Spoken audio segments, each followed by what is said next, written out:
ne banno okujja okwegatta ku NUP abamu bakyabatwala nga bambega nate banacho wansa kibiina kya byabufuzi obedde weekiri kati kya byabufuzi kati gwe bw'olaba weekiri okufuuka ekibiina ky'ebyobufuzi. Alright. Kwaniza kwano ku Dennis Pro Media. Nga buli amanya nze DJ Dennis Pro tubeera wano okutanya ku nsonga ez'enjawulo. Tubeera wano tugamba kino tugira kiri naye nga politics n'ensonga za entertainment tuzibesingako nnyo obutagambika. Mukama katonda yadde akyatukoze obundi obutagambika tugeze okuyingira mwezi ogwokubiri ng'amawulire ebintu ebikola amawulire mu nsi yonna okwetooloola ensi yonna wano na wali byoweebiri ensonga laki ffe tubeerawo era tujja ne tukutuusaako ebintu ebyo byonna ku Dennis Pro Media kuba tuba mu programu yaffe eŋŋanzi eyagalwa omwagalwa w'abangi program the political half analysis. Kale nga bulijjo osobola kujjukiza ku soko layikinge omala okulayikinga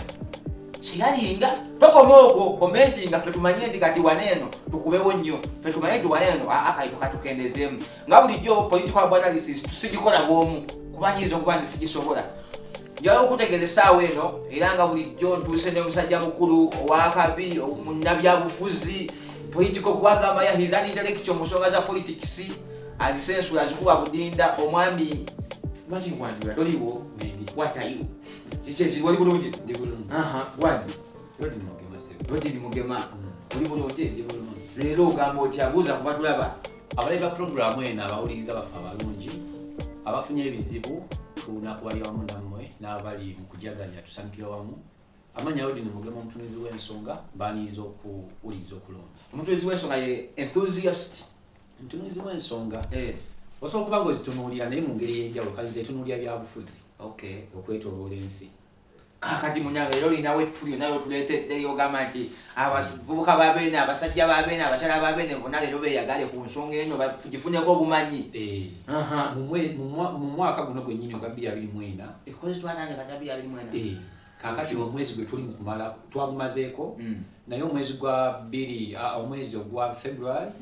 wiiki eno yennyini gye tuli mu kumalako tubaddemu n'amawulire ag'enjawulo era nga getugenda okulaba ag'ebyobufuzi ku mutendera ogwa Uganda bangi bagusaba ennyo mu comments awo then ne international level fumita emboozi. kakati mu mwezi wiiki eno ojja kunsonyiwa njagala nnyo omwezi wiiki eno twagitandika n'amawulire aga NUP ayi Masaka eyo National Unity Platform ekibiina ekyo ekiganzi wano kyamwami Robert Kyagulanyi Ssentamu Bobi Wine Ghetto President. So ekibiina ekyo kirimu ebizibu bingi byatandika n'okukyusa ow'ekitiibwa Mathias Mpuuga Nsamba eyali lead of opposition LOP naye ng'akiikirira saidi z'e Masaka eyo Nyendo Mukungwe. So kati bamuggyako ne bawa Ssenyonyi era obudde buno Ssenyonyi ye lead of opposition. Linda ko Mpuuga amayinza ndiwe Masaka eyo yajjanga ne Mpuuga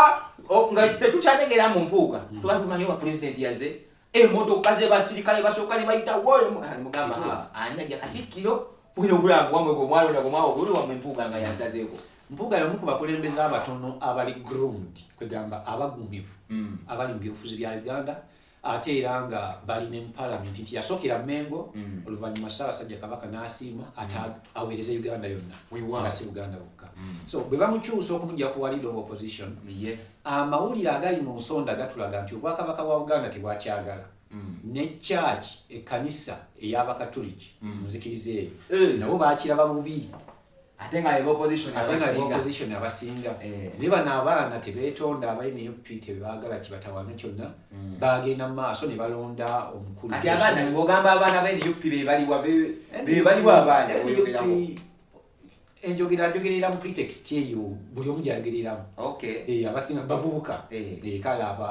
kuba mulimu n'abakulembeze ab'ebitiibwa nga Kyagulanyi neera naye muvubuka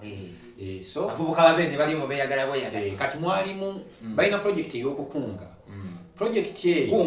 kunga project ekulemberwa chairman Nyanzi Fred abeera mukulu wa Kyagulanyi e Masaka ate eri mukulwanyisibwa era kiteeberezebwa oba kigambibwa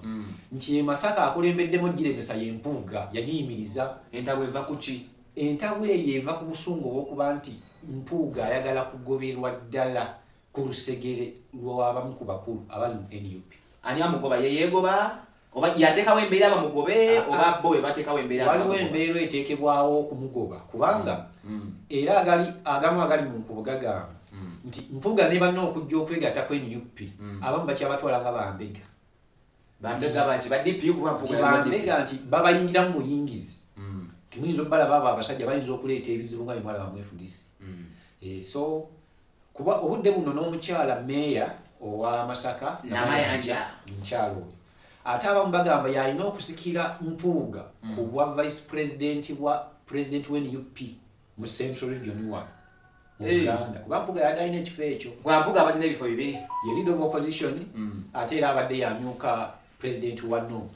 Mr. Kyagulanyi kati nakyo bagala kimusuuza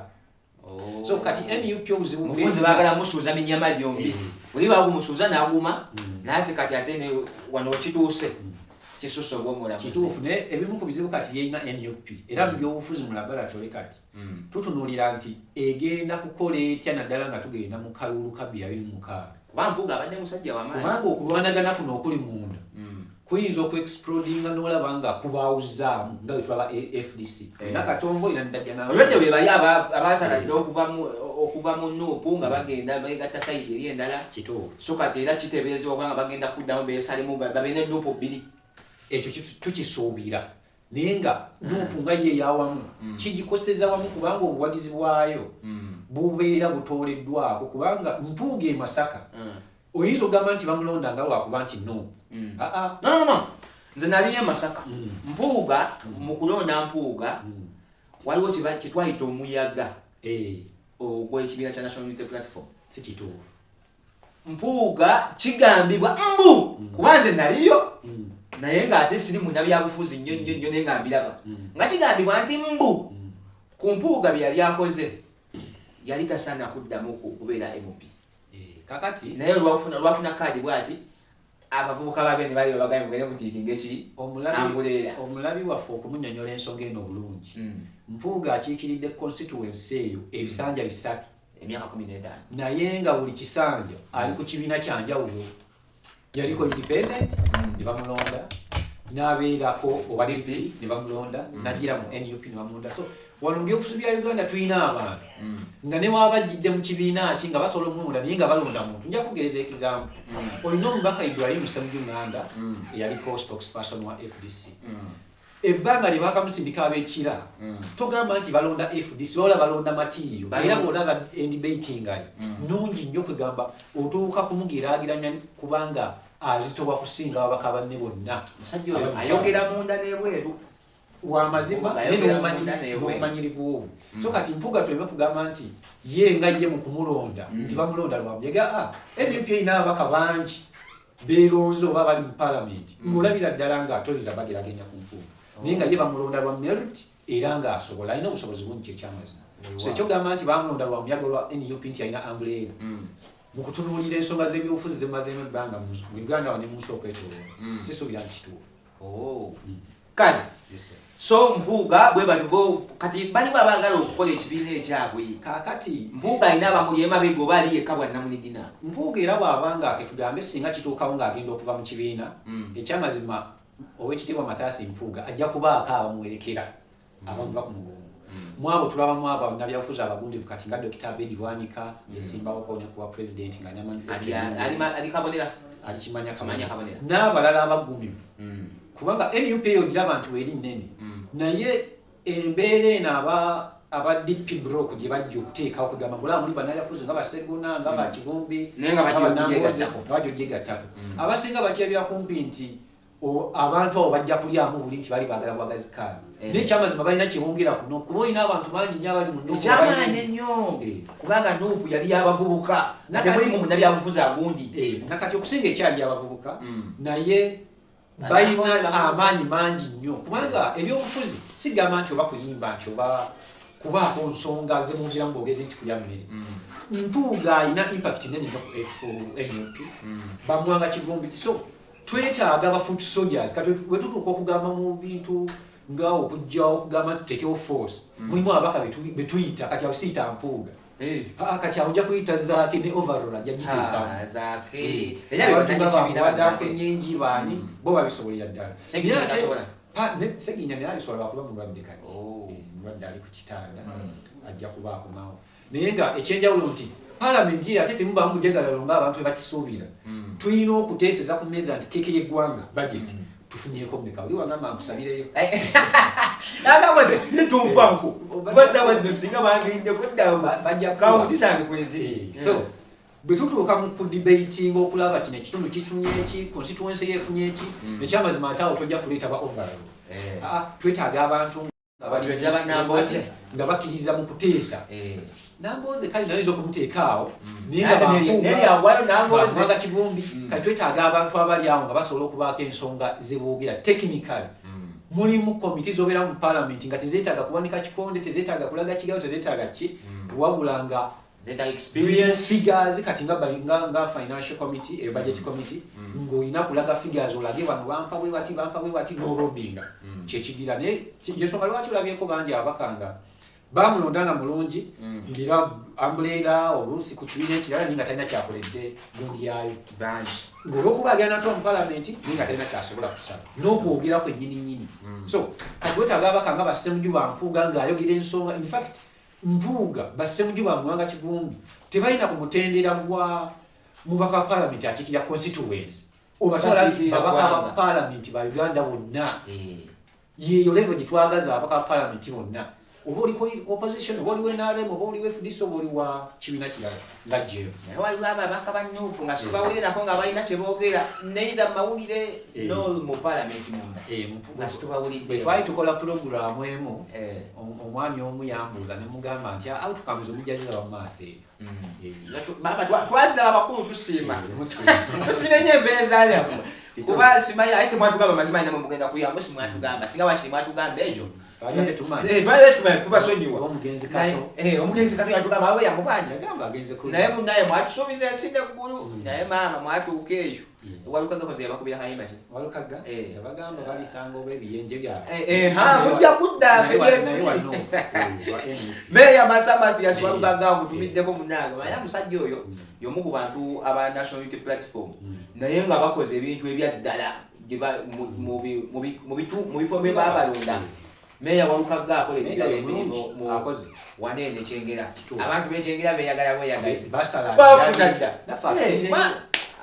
alindeko katono bawa abakadde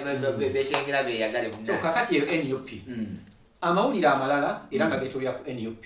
oyina ekifo ky'obwa road mayor eky'omulodi Lukwago nakyo kiriko okulwanagana okulya n'okukombesibwala omulodi akoze atya njo namulabakaawo eri ng'alinda gyali akavule agira bawaga ate yakoze atya kakati byatandika biti meya w'Amakinge gyensula Haji Ali Mulyanyamanganda yagamba ayagala kudda kino ekifo kitono kyaliko naye katuleko wali asiteho oreeyo afuuka omulodi asikire ebinnya asikire ebizibu bya mwamu mu Kampala n'emutera okuba nabyo so kakati olina ne chairman Nyanzi mukulu wa Robert Kyagulanyi Ssentamu gwemanyi nga Bobi Wine president wa NUP naye yalangiridde jjo ng'akuza akabaga okugraduatinga ne degree ey'okubiri masters n'agamba naye ajja Mulyanyama wa NUP chairman Nyanzi wa NUP nnyo Lukwago addayo mu NUP agenda kugira ku kadi ya NUP waddayo mu FDC Lukwago ayinza okugira ku FDC naye ate Lukwago alina omukago gwalimu coalition egatta NUP ne FDC kati kitegeeza bwe banaleeta yayinza obutadda Lukwago saawa ezo abeera ayinza kugoyinga embeera eriwo eri mu kutawaanya mukulembeze wa NUP kubanga ekifo kino eky'obwa road mayor yali yakikolako dda nga kiteberezebwa oba kale ffe mu nsonda zaffe eri mu bisenge by'obufuzi tulina ge tufuna ne tutagaleeta naye kati kugamuko waago ekifo ekyo kyali kiteekateekebwa okuweebwa secretary general w'ekibiina kya NUP David Lewis Lubongoya nga agenda kubanga akwasaganya office ya SG secretary general ate nga at the same time ye Murodi we Kampala kakati Nyanzi bw'amala okulangirira Kyagulanyi kyamukubye wala kubanga banagamba nti akkirize Nyanzi nabanagamba nti bino ebintu bya famire nga tubirabye kitegeeza Nyanzi ayinza obutaliraba ku kadi ya NUP ekyenjawulo ekiriwo kubanga era abaana abamu bagasoma nti Nyanzi oyo gwe mulaba era alabika mu nkola ennyangu ye vice president wa NUP alinganga jeno alina vice president mu ntongole anti musobola obba nabo mu eastern kati ngano obadde olina mpuuga bagakujjako naye mulimu abantu nga batalina kifo naye nga alina impact nene era ng'akyusa ebintu era ng'ekigambo kyayogera kiwulirwa kubanga kati njaku ekyokulabirako chairman Nyanzi office ye eyakunga nga chairman ebirayiza buli mwezi egendamu milioni 10 secretary general egenda milioni ziri mu 18 niye ekyenjawulo nti oli ow'amasuuti wadde afuna ssente nnyingi naye ono mu project gy'abaddemu ku ground abaana bamutegedde bamumanyi bulungi era nnyo baawaze sente ezo zibaawa zoyogeddeko ezigendayo ekibiina kiba ne ssente ezikitambuza waliwo ebitongole ebyebweru ebibawa waliwo n'etteeka ddamba erikubuulira ku ssente olina kukoma ku buyambi ki bw'okomako waliwo n'abalala ababawa ssente ziva mu gavumenti eziweebwa ebibiina by'ebyobufuzi ebyenjawulo kyobulaba nga ebyobufuzi tulina kugamba nti byaffe ffenna abannayuganda tosobola kugamba nti NRM ya president Museveni oba NUP ya president Kyagulanyi kugendako ssente zaffe ez'omwewa omusolo wabula walimu n'abantu sekinomu kati nga gavumenti mulimu aba gavumenti abateeka ssente mu NUP naye toliwulirayo muntu nga abakugala naye ne bwebambuuza sobola bakugamba badisclose nga balina act eyo etabakkiriza kwogera bafanda kubanga oyinza okubaayo n'omune n'omu mu NRM nga yateeka ssente mu NUP nga naye ateekamu naye ng'afunye okweraliikirira nti mu maaso awo NUP ayitwala obuyinza nga n'abamu be bakolagana nabo si banene obufuzi aba asizeeyo balina obuyinza era alinamu emigabo waaki bwe biriyonooneka tujja kubaako ajja kumpolereza kituufu eti so ensonga ezo mu NUP empasa eyo ekyenjawulo ekiriwo nti tubuuza ebyobufuzi bya NUP nga tugenda mu kalulu ka 2026 obuwagizi bugenda kuba butya ebifo ebiriko okukaayana n'okulyesuwa n'okusikemibwa bigenda kufaanana bitya kino kirekawo president Kyagulanyi kubanga mu nkola zonna tulabye nti ayagala kuba democratic kati alina okusooka n'adiiringa kugamba n'obutabanguko obuli mu kibiina kye ate asooka ajje asobole okukwasaganya ebizibu bya Uganda nga bwe kyogerwa kale tweyanzege mu ggwanga Uganda muno mulimu ekirala mu ggwanga Uganda era mu wiiki gye tuli mu kumalako tubaddemu n'olunaku lw'okukuza lw'abannamagye aba UPDF tarehe 6 baadde bajaganya emyaka 43 jukira lyasooka kubeera NRA National Resistance Army erirwanyisa Abaobote awo teryali gye bali bayeekera owange bali bayeekera kubanga obedde gavumenti yaliko omuntu alwanya gavumenti abamuyeekera nga bw'okyogedde kati basooka ne babeera bwe batyo then bwe bakwata obuyinza mu 80 batandika awo 81 akati mu 86 ne bajja ne batransforminga ne bafuuka UPDF nga bamaze kati awo nga tebakyali bayeekera nga president Yoweri Kaguta Muhabura Museveni tolina musango gwe bakwata kati nti bayeekera ebe bali abayeekera kale abaali era nakyo naye kati gwe bayeekera yabanga yafa kibakitegeeza n'omusango tebagulina otunuulira ne ku ne Uganda bye bagikoledde ejje eyo lina discipline ekyamazima nga tugyeko ebigambo obumulumulu abantu ababeereyo ku minroota amagye gaba ne discipline ey'amaanyi ennyo era ebimu ku byolabalaba ebiba bigenze byonooneka abantu babikola baba binoonyeza byabo naye ng'ijje nga institution terina buzibu eso badde bakuza olunaku olwo babikuliza mu Busoga gye twalabidde minisita Babalanda n'asuubiza President Museveni nti mu kalulu akaddako jjukira Busoga teyaliwangula nabo baba Kyagulanyi kati yabagambye tegwake tegutonye oba bufuuyirira oba ekola etya President Museveni alina okutwala ekitundu ekyo etuntuntu lya Busoga lyonna naye ng'emikolo gy'abaddeko abakulu bamusuubiza okuwangulayo ajja kuwangula balina embeera gye batadde weeraga nti ajja kuwangulayo byaddala babyo bigambo bugambo embeera yabasuubiza nti bagenda kuleeta projects ez'enjawulo ez'enjawulo naye emyaka 40 emeka omuntu yalibadde akyasuubizibwa ebintu ng'ebyo kisinziira ne political sphere oba political environment kubanga mulimu abakulembeze ekyamazima abamu abasanga ebizibu nti osobola okumala ebbanga mu bukulembeze naye nga ofuga ate bweweewaanako b'ofuga nga bazibu nnyo kati saasi ya President Amin bwenja okuwaako example nti yamala emyaka 9 mu bimu ku bye yakola yalina abayeekera abaali bamuyeekera abafuronasi President Museveni oyo ne banne baali mu nsiko kati ng'alina n'obubinja obulala alina Banyerere tebamwagala Bankuruma bamwogerera ate n'abazungu nga ba Henry Alfred Kissinger n'abalala bagundi bano aba Richard Nixon by then yali president wa America nga bamuliko nina asobola okukola bino byonna so ekitegeeza nti omukulembeze kino kyogamba ekyenyaaka ana yali president yali judge mulamuzi Mzee Warioba mu Tanzania yakola statement n'agamba omukulembeze emyaka 10 mitono nnyo okukoleramu ebintu byayagala bw'abanga byajja kuweereza nano tali mu 10 then agamba nti emyaka 10 egyo era musobola gigumiikiriza nti afugayo 5 n'afugayo emirala ng'etaano ne mujjako ne mugenda nga olaba Kenya wekikoze Ruto, Mwai Kibaki, Arap Moi, Uhuru Kenyatta, then yasooka President Jomo Kenyatta yasooka okubeera president oyo nga bakuza independence yaabwe bafuna obuyinza okamba minister n'afuuka president. Kale kati nga tuvuddeko awo tulinawo ekirala mu ggwanga Uganda kati mu ggwanga Uganda ensasadde tulinamu ebintu bibiri ebisembayo tulinamu ensasadde eri wakati w'abasiraamu kulonda mufti Supreme Mufti kakati sorry si Supreme ono Supreme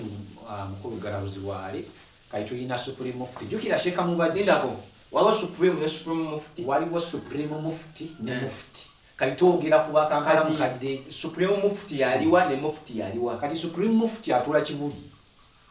ewana kibinga ewana kibingi ye Supreme Mufti era Sheikh Galabuzi yatwalayo naye abeera waggulu kati Supreme ngira wokiwulira Supreme Mufti Supreme kati bwenziba mu kooti ye kooti ejulirwamu kitegeeza ye waggulu yali waggulu Supreme Court then Mufti yamuli wansi enkwatagana yaabwe nnungi enkwatagana yaabwe nnungi nungi naye kati ekifo ky'okulwanira obwa Mufti kyekireese obuzibu kubanga emabegako awo Uganda Muslim Supreme Council yasazaamu balonda ne bajjamu Obwesige omukulu Mubajje ne bamugjamu era amawulire mangi nnyo gaatambula takyali Mufti Mubajje akyali Mufti naye omala kunnyonnyola nnyo okumulaga nti Mufti kubanga balonda omulala kati naye mu kumulonda ekimu ku kyenjawulo ekiriwo bamukyazizza ku lunaku lwa ttalehe 6 aliwa Mubajje bwe bamukyaza ku lunaku olwo bamwanjudde nga Mufti ate nga bamugjamu Obwesige era endulu neeraya yabadde nnyingi nsonga ki ezambedde okumugjamu Obwesige nga tonnatuuka awo ebyobufuzi bingi nnyo kyoba olaba nga puroguramu ya byabufuzi so n'ebyetooloolera awo byonna bya byabufuzi nga mugenda okulaga olina Sheikh Ssemambo gwe balondera ku Gangu Primary School nga Mufti Mufti ate bamulondera ku masomero Mufti akakiiko kasala batuula delegation bafuna kifo nga onolaba Electoral College ya America nti gwe Hillary Rodham Diane Clinton osobola okuwangula akaluko omuntu ku muntu Trump najja nakubya mu Electoral College era mu America kati badelegates abo be balonda Mufti era bajja ne babagulira ekyemisana ne bakola kiri district card yabeera be bamu delegate yabeera liwa delegate naye alowooza nti district card abeera kiikirira abasiramu mu district delegate naye abanga district kati ba district card be bamu kubalonda niyo watali district card mu kifo ekyo waliwo gwe balonda ajja n'akuba akalulu najja n'abakiikirira era akalu kaakubye kasobola okukuleetera Mufti omulala oba okulemezaawo oli gwe mwagala emboozi yali nnene emboozi eno yatandika dda of course Sheikh Mubajje yayitaagala mujja mu Bwesige amagamu ku mawulire gatulaga yavuganagana ku State House ate ku State House ayagala kulemesa gundi eno okutuula nga ndowooza baana abo abatiyagasi bajje batuyambe State House ewali abalonda teri balonda naye osobola ofunayo obuyambe bw'enjawulo so bwe batuuka ku Quarter Guard n'agamba baddayo njagala omukulu abaana ababeera ku Quarter Guard bamugamba tojja mulaba tolina appointment n'avuga nadda kati ebimu ku byenjawulo ebiri latest olina omulamuzi ejjinja eyasala omusango alina lipooti gy'alinze oba ensala alina ekiwandiiko ky'alinze approvinge ekiwandiiko ekyo mbu waliwo akituulidde ekiri mu kugenda webali kakiiko kanene kati bakituulira kitegeeza bwe yali yasawo n'agamba asazeewo Sheikh Ssemambo abeere Mufti n'akkiriza nti kyali mu mateeka okuggyamu Sheikh Mubajje Obwesige era yakiyisa ate ebyeddiini babitutte mu courts of law era biggwera mu mateeka ekyo ekifo kyolaba kintu kyamaanyi nnyo kifo kyamaanyi so kati ebimu obweraliikirivu obw'obugamba waliwo enteekateeka omulamuzi yasala omusango okukkiriza delegation eyeetuula okugyamu Sheikh Mubajje Obwesige ng'ate baatuula dda ku naye waliwo obweraliikirivu nti agenda kukyusibwa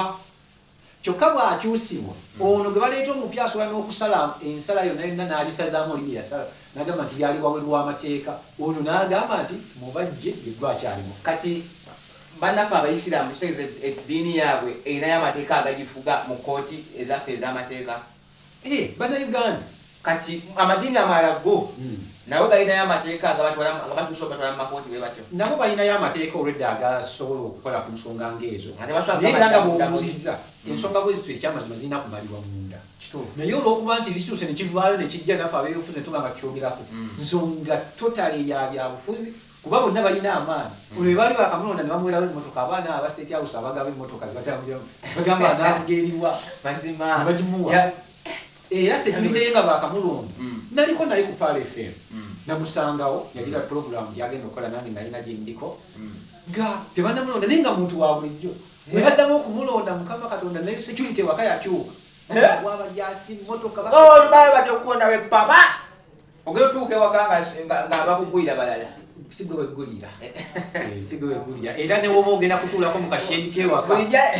bakugamba be babira ku security bulijjo agerera akabodaboda ewaka oyo bagenda bagende tebera balupaaki security eyo esobola n'okusazaamu ekikolwa kyonna kyobaogenza okukola oba olugendo ne bagamba nti waliwo threat awo etugiveeko. So ebigambo bingi nnyo ku mufuti awo ku kifo ekyo ekyoba mufuti naye nga tulinze tulabe oba sheeka mubajja waali oba Kasole Ssemambo yagenda okusigalawo nga we biri naye nga abasiraamu naddala Kampala mukani bigambo bingi nnyo era ensonga eyo tujja kwongera tubabe details nga binaabitambule. kale tweyanza nnyo tweyanzeege Mr. Rodney tukyagenda maaso nno gwenno webale kubeera ng'okyalaba ng'okyawekumiddeko ku mukuti kwe twakoledde njayo okujjukizaako ku bannaffe abadde response services basangibwa wali eri ekatwe ayagala ebintu by'okukanika amasimu buli kintu kyonna kyolowoozaako ekiyinza okukwatagana n'ebyessimu abadde response service center ekatwe bajja kuba babikumalira byonna enamba yo kweri ku screen okwetambula so ng'era njayo okujjukizaako nti ennaku z'omwezi 17 nga ennaku z'omwezi 17 ogwokubiri Saturday no yenyini 17 ogwokubiri fera tugenda ku makutano nasala tugenda kusimba kagere sunda beni mazira tonne you don't know say kale katugende maaso n'omukulu oba tusimaye bakyalinawo okugweyo nalina mugwanga Uganda waneeno oba limulyoka liryaki kakati eggulire eryo wiiki ng'eri mu kuggwako twalabyemu okulonkinga kw'ekibiina ky'ebyobufuzi wadde tebakiyita kya byabufuzi bakiyita Patriotic League of Uganda kati MK yeeyubudde Patriotic League of Uganda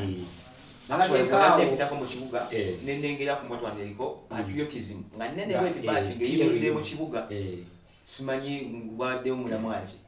byeyogerako NUP people power ngo yatandikanga people power nitumanyizanga ya NUP ne MK twalimanyizanga bali mu kulonda kwa 2026 awanja omwana okwesiba ku kitaawe kubanga muzeeyi sirowooza nti yatuuse okutentebe eyo otyo naye ekibiina ekyo kati batransformize beeyubudde kati beba Patriotic League of Uganda. So MK movement yavuddewo yo nga movement weeri nyate kiba kibange ekibiina era nalabyeko awo sitero oyo ono Male Mabirizi yabagambye balooka mu kooti yabagambye balooka kubanga olina etteeka erikkiriza oba eririwo erikulambika oligestalinga otya ekibiina ky'ebyobufuzi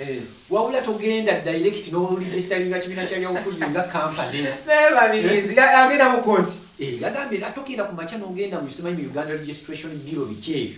n'ogira era ne director yennyini ow'ekikyo ekitongole ekirigistalinga kampani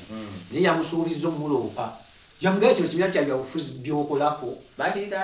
bakiyita PLU Patriotic League of Uganda. So nabo bali awo yakiwandiisiza nga kinga kampani abagambye organization ekola ku bulungi bw'abantu ekola ku buli kimu ng'era bw'obimanyi batandikanga people power bwe bajja nti twagala bukulembere. So ekyenjawulo ekyo naye nga babaddeyo abantu bangi obukosi bagondi omwami ono Gashumba Franka abaka palamenti bangi ba David Kabanda bakaweka sambi oyo Mubende babaddewo ebikonge binene mu gavumenti era obweralikirivu omu yadde ambooza namugambye nti kisobokera ddala okugenda mu kalulu ka 2026 PLU nevaayo nga yekulira gavumenti kwegamba nga yevuganya nga yina abaka abasinga kisoboka kati boba naleta president basobola okumuleeta basobola obutamuleeta nene baba tebalese president naye tebanaki wanisa kibiina kya byabufuzi obedde weekiri kati kya byabufuzi kati gwe bw'olaba weekiri okufuuka ekibiina ky'ebyobufuzi ekyo si mawulire n'enkya tusobola okukeera nga mu kibiina so tusobola okugenda mu kulonda ne baba basimbyeyo ababaka babiri mu constituency zonna olwedde general muhoozi kainerugaba eyegwanyiza entebe basobola okuba nga bamaze bulungi okumupositioninga mu byobufuzi bya Uganda ngira okutandika Nikolo ajja kuba ali positioninga tetukyamuyita military man kati ng'ayambala masuuti ate era n'agamu tugali mu nkuba agamu gatulaga nti mu maaso waliwo lishafejja ajja kuba omuzi w'amagye akukeko nyoka mukulembeze byonna bikyali mu nebirala tetusuna nnyo kale kaakati mbadde nga tutunuulire olwaleero kano kange mbadde nga tutunuulire ku mbiranye eri wakati wa Kyagulanyi Ssentamu ne Gravity Omutujju ensonga eyo etuusira kubanga Gravity yagamba nti Kyagulanyi agamba nti akolera alumirirwa bantu agira ki awanja gavumenti malwaliro simanyi abayimbi balya ssente z'eddwaliro bikoze bitya lwaki Kyagulanyi ye nga yo ku ttaka eddene lyalina obwaguuga sinensiyiika neyiika lwaki takwatako yiika emu n'agibawa ng'abayimbi bo ne bazimbako eddwaliro era teyakomyewo bwe yavudde waggulu n'akwata n'ensawo za semindi bbiri ne kanta y'omusenyu ndala emitwalo nga kkumi kubanga omusenyu kakanta sina boxi bode n'ensawo za semindi bbiri ye yaleese Kyagulanyi abawe ettaka yiika bazimbeko eddwaliro kiki ekiri emabega w'ebintu ebyo ensonga ezo ekyamazima saalyagadde zigenda naye olw'okusaba kambeeko kyenjogera ate era nga tekijja kuba kinene nnyo ekisooka ensonga zentunuulira zensonga z'ebyobufuzi ezitaliimu kuzannyirira ekintu kino ekya Kyagulanyi ne Gravity mulimu omuzannyo mungi era bw'oguteeka ku stage n'otandika okugireera funa abalabi n'akasente okajjayo bulungi bakatonda agamba nti eddwaliro zimbiwa obusawo bwa sementi bumeeka anti yasonze aneoba wakusonga so abasinga balina kye batambuza nti Kyagulanyi pulezidenti omulongo era bwe tulina okusaba amalwaliro Kyagulanyi Gravity akkiriza mu pulezidenti Kyagulanyi Ssentamu sisuubira nti kituufu Gravity bino abikola just kulagalaga mu showbiz kwegamba ojja kwegendereza amawulire ga wano Uganda nti mulimu trends ezijja kale ng'ekyo nti mwali kiwadde nnyo mulamwa naye ate ne kibayitako nekibayita kubaka kino nkirabye bangi nnyo bali mu kiterekasitinga n'emikutu eminene gy'otasuubira nti Kyagulanyi Bobi Wine biki Bobi Wine bw'aba ayagadde okuzimba eddwaliro ye nga ye kirina kuva mu kwagala kwe ng'ababaka bwe baagula ambulance okugula ambulance mu buvunaanyizibwa bwa gavumenti naye Kyagulanyi bw'aba azimbye eddwaliro temulina kulimusaba nti oteekawo Kyagulanyi yavuga naye kamukabo kati tukwate buli presidential candidate ne bwaniko owakimanya kabonero yaliko mu 2006 naye azimbe mulaga emulala essemunju lyavuddeyo ne libagamba lyadde ligondi lirutamaguzi Kyagulanyi gwe musaba eddwaliro mwali mumuwadde ku musolo gwammwe omusolo agukuŋŋaanya mulala so kyobola banga nkugambye nti mulimu ebintu byakatemba bingi ngakuba nti ate era nebibimira abantu naye nga siraba gye kiggwera tekirinaawo analysis y'amaanyi kale n'olwobukulu bw'ensonga ezo wamanga zibutemyetemye mbadde nsaba olunaku lwalwo tukome wano misawudi mbaye nsaba osikule ku balabi baffe abalabi baffe abalungi mbaagaliza bwagaliza birungi musubscribinge lodi mu byuma gemanya webaliyo webalire ddala misawudi tudingana olundi